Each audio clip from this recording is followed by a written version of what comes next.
Welcome back, Cardboard Warriors. So tonight's the night. Tonight is the official pre-release of Innistrad Midnight Hunt, and I have an early pre-release kit here we're going to open so you guys can kind of see, get an idea of what's going to be in there, and what you should, how you should stack it, how you should play it.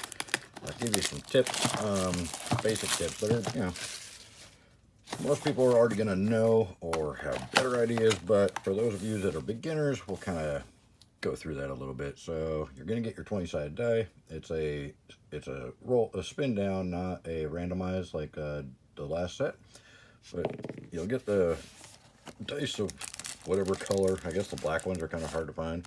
Oh, there you go. There's a free code for anybody out there that plays Arena. There you go. Free Arena code. Inside your deck, we'll put this off to the side, we'll say that.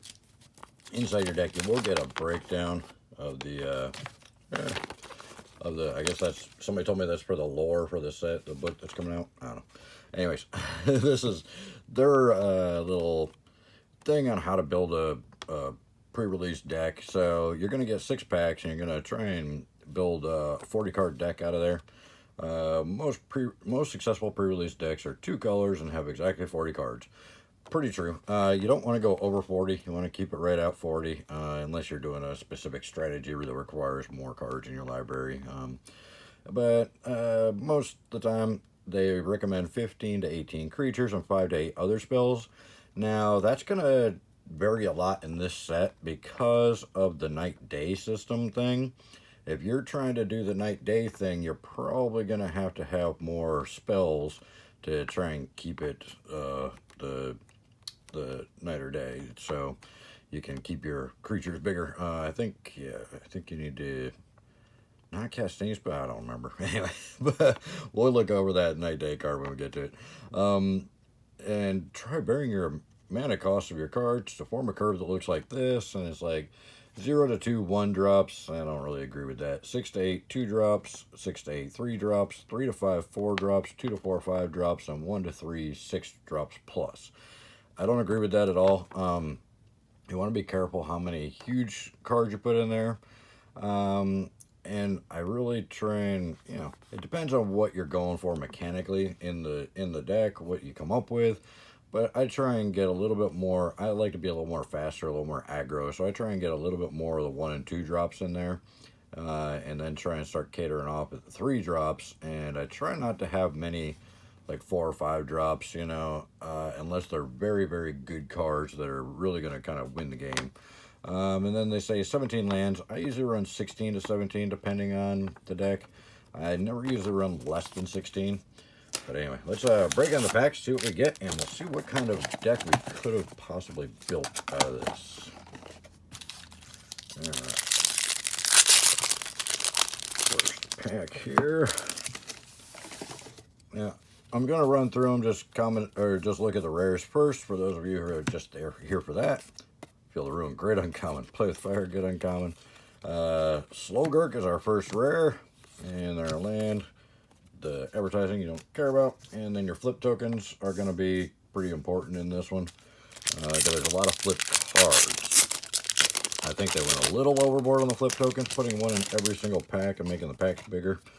But yeah, it is what it is. First, we're just gonna look at the rares, because that's gonna be kind of our determining factor. Not totally determining factor, but it's gonna be one of the big determining factors for what we're gonna try and run here. Bat token. So Sun Gold Sentinel in white was our second pull here. Second rare. Most of the time, the rares and the mythics will kind of determine what you're gonna run, but they're not the be-all end-all. Lysa, the Forgotten Archangel, for a black and white rare now, and beast token, flip token. So after we get done looking through the rares, we're going to sort by color and kind of see what kind of decks we got here. So this will be a little bit longer video. Oh, Meat Hook Massacre. So black definitely looks like a good color to run in this one. Advertising and a flip token. So, Meat Hook Massacre is one of the top mythics in the set. It is a card that I foresee sticking around long after it runs out of standard. I have a feeling that one's going to find its way into other formats, because it's a really good card. Really good removal. Oh, Suspicious Stowaway for another rare that's in blue. And Spider Token. And there we go. Last pack. Then we'll look at our pre-release card, and then we'll kind of sort by color and see what we got real quick. Try not to take too long, so I'm going to skip over a lot of stuff. Falconwrath Pit Fighter, another good card. Oh, we got a double rare. We got a Graveyard Trespasser, another black card. There we go. So, nice. All right, so there's our rares. We got a Falconwrath Pit Fighter, which is a really good card. It's a 1-drop, 2/1 in red, and for 2, discard a card, sacrifice a vampire, draw 2 cards. Activate this only if an opponent lost life this turn. This is a great card, but I have a feeling this one's really not going to find its way until the next set. When the vampire set comes out, and there's vampires everywhere, that most likely they'll have vampires that you can sacrifice and get a bonus. Then I think this card's going to be pretty broken in the next set there. We got 2. Oh, bump of the camera. Sorry. All right, we got the Meat Hook Massacre, definitely our best card in the pack, and we got the Graveyard Trespasser. He's got Ward, discard a card, which is really good, so he's pretty well protective, and he's a 3-drop 3/3. Whenever a Graveyard Trespasser enters the battlefield or attacks, exile up to 1 target card from a graveyard. If a creature card was exiled this way, each opponent loses 1 life and you gain 1 life. So that's a really, really powerful card. So Daybound is if a player casts no spells during their own turn, it becomes night the next turn. And then you flip it when it becomes Nightbound. So Nightbound is still, it's a 4/4 now, Ward, discard a card, and so it's the exact same thing, it just goes up +1/+1. Still, it's a 4/4 3-drop whenever it's Nightbound. So, great cards in black. So black definitely looks like our strongest color in the rares. We did get this Lisa, the Forgotten Archangel. Flying, lifelink 4/4. That could definitely win a lot of games in pre-release and sealed. Whenever another non-token creature you control dies, return that card to its owner's hand at the beginning of the next end step. That's also really good. If a creature an opponent controls would die, exile it instead. So that takes care of your opponent's graveyard manipulation, and all your creatures pretty much are coming back to your hand at the end of turn as long as they don't get exiled.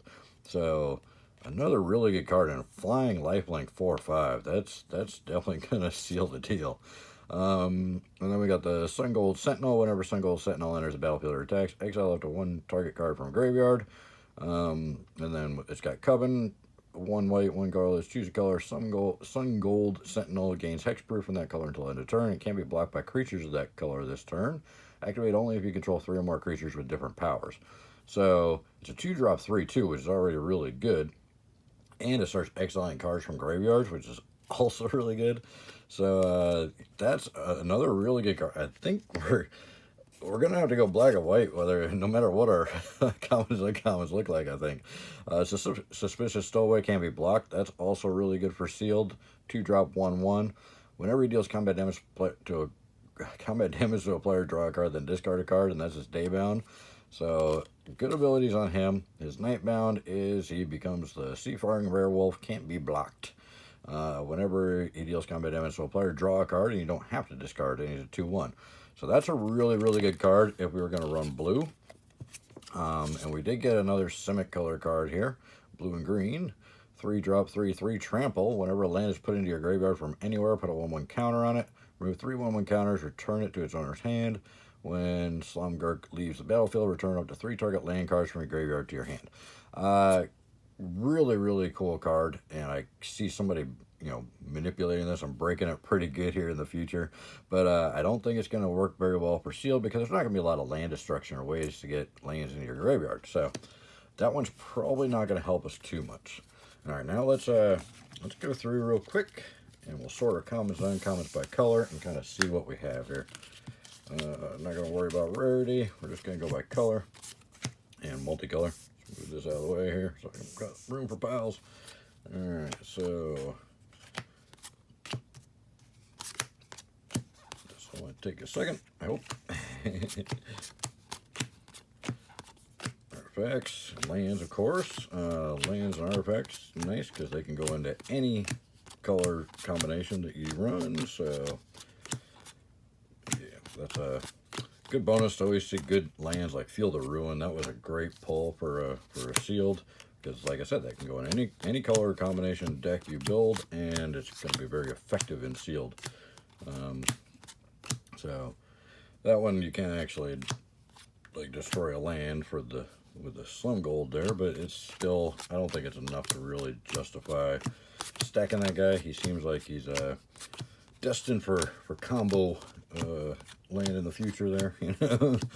All right, almost there, and there we go. All right, so now we got our cards sorted by color, so we can kind of look through each color, see if we got anything good. Obviously, we're pretty much going to concentrate on black and white real fast here, because that's most likely what I'd end up running just from the rares alone. There'd have to be some really good comments and uncommons in here to justify running anything else. Our multicolor cards, we got a black red, we got a white blue, white green, and another simic of blue green. So we got a couple multicolor cards there. I say don't even really bother too much with them unless you get something that's really, really good. So we did get a couple stuffed bears, which are 2 drops that you can pay 2 and they become a 4/4 green bear artifact creature until end of turn. That's actually really good if you're not running green, because then if your opponent just happens to have protection from the colors you are running, then you got a 3rd color to kind of attack with. So pretty cool. Not a bad card at all. I like the surprise ability. I don't like having to pay 2 every turn to turn it into a 4/4, but it is a 4/4 on the 3rd turn, if you look at it that way. Then you got a Mystic Skull. Add 1 mana of any color for 1. It's 2 drop, and then for 5, you can transform it, and it becomes a 5/6 with lands you control have add 1 mana of any color. So with this guy, it's totally possible to run 3 colors. Or even more. I've seen guys run 5 colors at pre-release, but I don't recommend it usually, especially if you're more of a beginner. I recommend running 2 colors and kind of going with it. So Field of Ruin, if you're not familiar with it, to reprint, add 1 colorless mana, or tap 2 colorless and the Field of Ruin, destroy target non-basic land an opponent controls. Each player searches their library for a basic land card, puts it on the battlefield, then shuffles. So not only do you get to take out one of your opponent's non-basics, but you get to get your own basic as a bonus. So that's an amazing card, and I definitely would run that in there just in case. Although there's not a lot of non-basic lands in this set, but there is a good rare land set, good rare land cycle. So, and you might get somebody else's Field of Ruin. So there's that. All right. So black first. We got an Awakener, No Way Out. You make target opponent discard 2 cards, and you create a 2/2 black zombie creature with Decayed, so that's pretty good. Defenestrate, that's a really, really good removal. Destroy target creature without flying. Another good one, Olivia's Midnight Ambush. Target creature gets -2/-2 until end of turn. If it's night, that creature gets -13/-13 instead, so that's an absolute must. Another Awakener, so we got 2 Awakeners. Another No Way Out, so Crawl from the Cellar, return target creature card from your graveyard to your hand, put a 1/1 counter on up to 1 target zombie you control with flashback. Duress, target opponent reveals their hand, you choose a non-creature, non-land card from it, that player discards that card. I don't like running discard, but in sealed, if you want to win, that's a good one. Oh, another Midnight Ambush. Oh, and another Defenestrate. Yeah, black is absolute must in this deck, or in this pre-release kit. When Arrogant Outlaw enters the battlefield and opponent lost life this turn, each opponent loses 2 life and you gain 2 life, so that's amazing card. Another Crawl from the Cellar.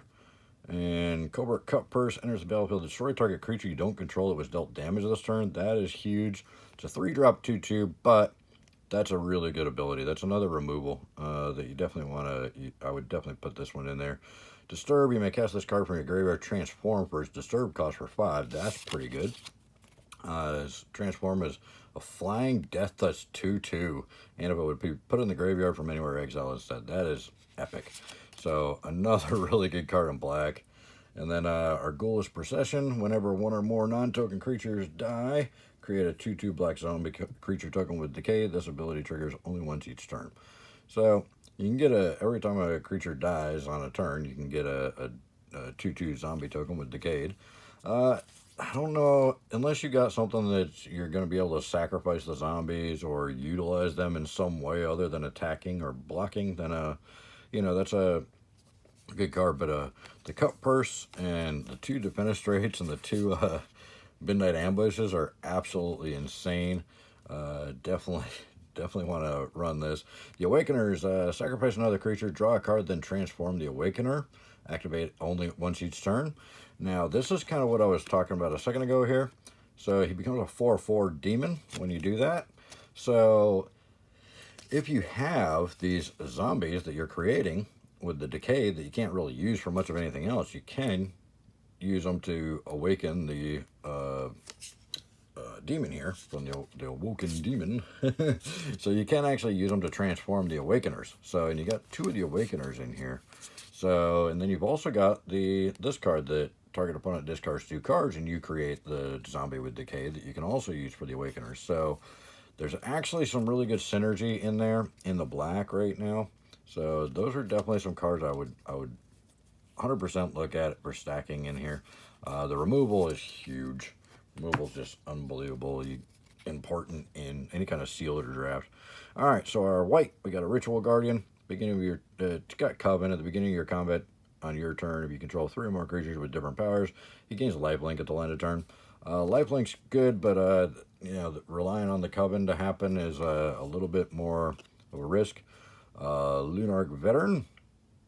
Whenever another creature enters the battlefield under your control, you gain 1 life, and you can cast it with Disturb from your graveyard. That's huge.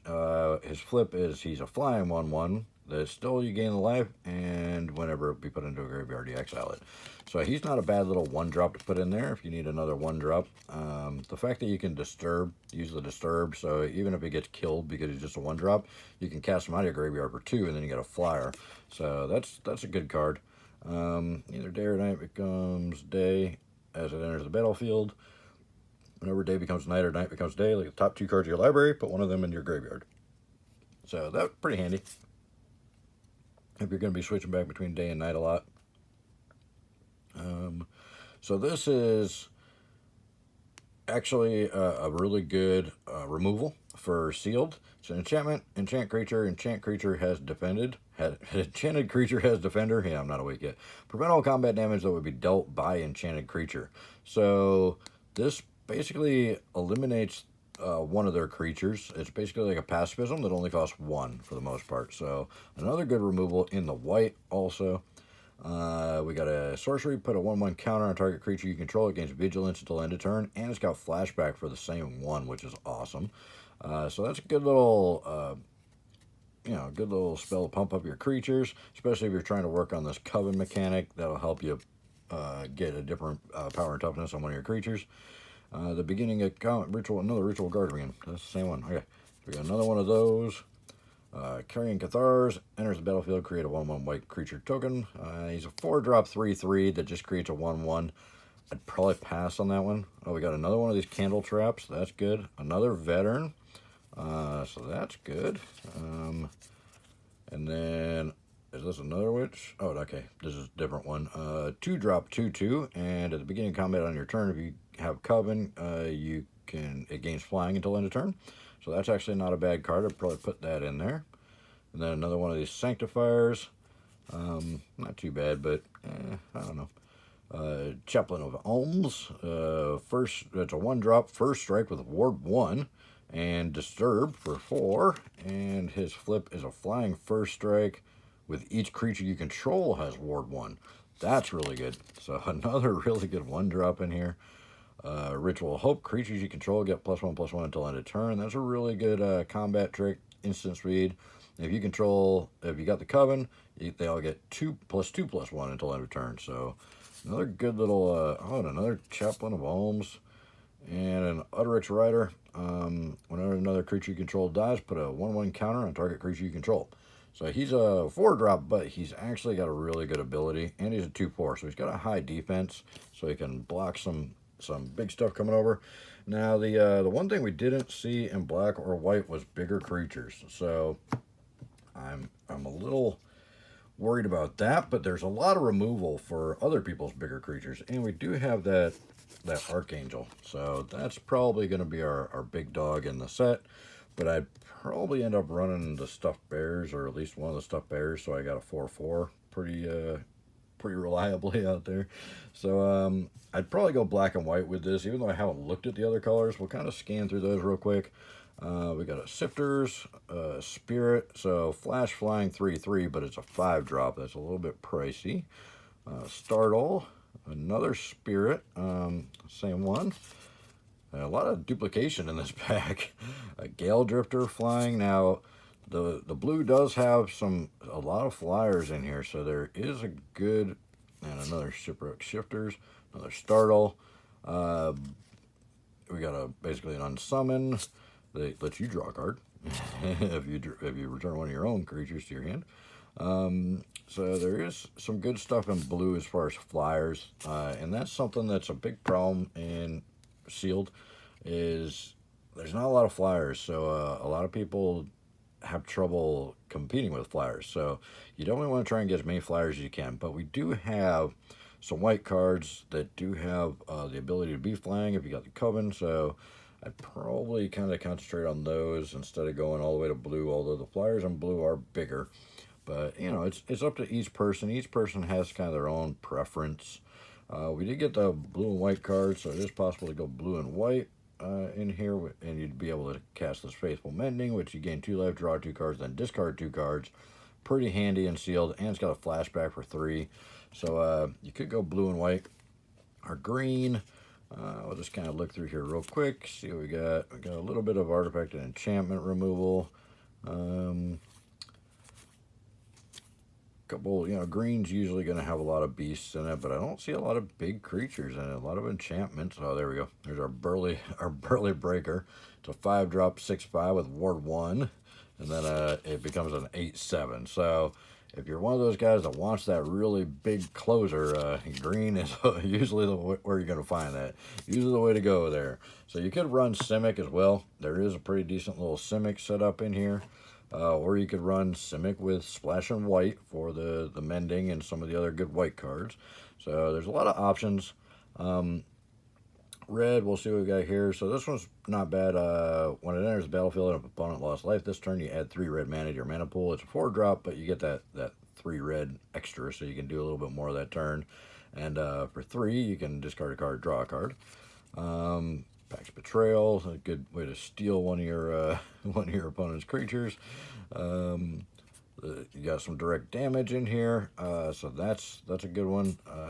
And if it's night, it's basically Lightning Bolt, Moonrader's Slash. This is one of the more popular commons that I've seen, because yeah, if you're Nightbound, it's a Lightning Bolt. It's 1-drop, 3 damage to any target. So great card. Good little. Up to 2 target creatures can't block this turn for 2, and it's got flashback for 4, so you can get stuff through to do damage. Red's very aggressive, always, you know, so there's some good stuff in the red as well. You got 2 of the slashes, that's nice. Harvesttide Infiltrator, Trampling 3/2 that Nightbound becomes a Trampling 4/4, so you do have a beast in red. Another one of those Abandon the Post, another Stolen Vitality, so you really can pump up your creatures a lot in here. Red looks really, really powerful in here. Play with Fire, you got some more direct damage. Yeah, man, and the Purifying Dragon too. So, yeah, you did get a lot of really good power in red and blue. So, there's a lot of ways you can go with these, and that's the thing, is there's no right or wrong way. It's just kind of, you know, try some stuff and see what happens. I personally would go black and white with this, because all the rares and mythics were really good black and white cards. And the black, we got a lot of removal in the black, and we got a lot of quick, aggressive kind of stuff with the white, and some first strikers and some flyers, so, and some ward. So I would probably go black and white with this one. I might try and sneak a Stuffed Bear or 2 in there to try and help out with the lack of power in the black and white. But I think black and white would be the way I go with this one. But let me know what you guys think in the comments below. And I'm going to upload this before pre-release, so hopefully you guys will be able to see it before you go to the event tonight or tomorrow. And I wish you all luck. Check out the description below. There's a lot of good sales on this stuff, and Modern Horizons 2, especially on Amazon right now. So check out the description for those. And then my email address is down there. My actual address is down there. And a lot of good links to save you money and get you cash back on all your purchases. So thank you guys so much for watching, and we'll see you in the next one. Bye.